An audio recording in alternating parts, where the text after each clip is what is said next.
27 رمضان المبارک 1947 14 اگست کو اہل اسلام کو فتح نصیب فرمائی کہ اللہ پاک نے ایک اسلامی ریاست، پرامن ریاست، جنت جیسی، پھول جیسی، خوشبو جیسی خوبصورت ریاست اسلامی جمہوریہ پاکستان اللہ تعالی نے اہل اسلام کو عطا فرمایا۔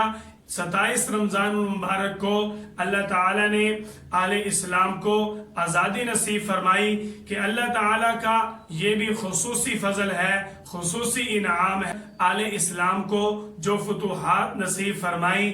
ان عظیم فتوحات کے اندر اللہ تعالیٰ نے پہلی فتح اہل اسلام کو 17 رمضان المبارک کو غزوہ بدر کی صورت میں عطا فرمائی۔ اللہ تعالیٰ نے اہل اسلام کو دوسری عظیم فتح مکہ کی صورت میں رمضان المبارک کے مہینے میں عطا فرمائی۔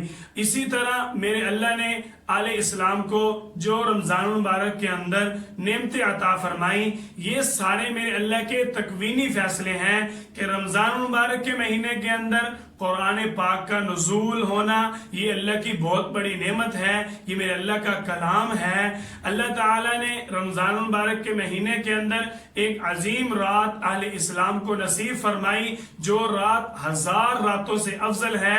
یہ میرے اللہ کی طرف سے ایک تکوینی فیصلے کے تحت اہل اسلام کو نعمت عطا فرمائی۔ اللہ تعالیٰ نے اہل اسلام کو جو رمضان المبارک کے مہینے میں عظیم نعمتیں عطا فرمائی، عظیم فتوحات سے نوازا۔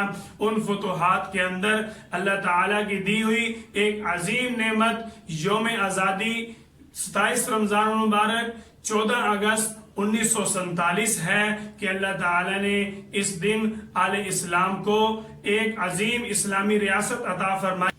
اللہ تعالیٰ کا اس اسلامی ریاست، اسلامی جمہوریہ پاکستان کی دی ہوئی نعمت پر، دی ہوئی آزادی پر جتنا بھی شکر ادا کیا جائے کم ہے۔ نبی صلی اللہ علیہ وسلم کے فرامین کے اندر اہل اسلام کو یہی پیغام دیا گیا کہ جہاں تمہارا اسلام ایمان کا حصہ ہے وہیں تمہارا وطن بھی ایمان کا حصہ ہے۔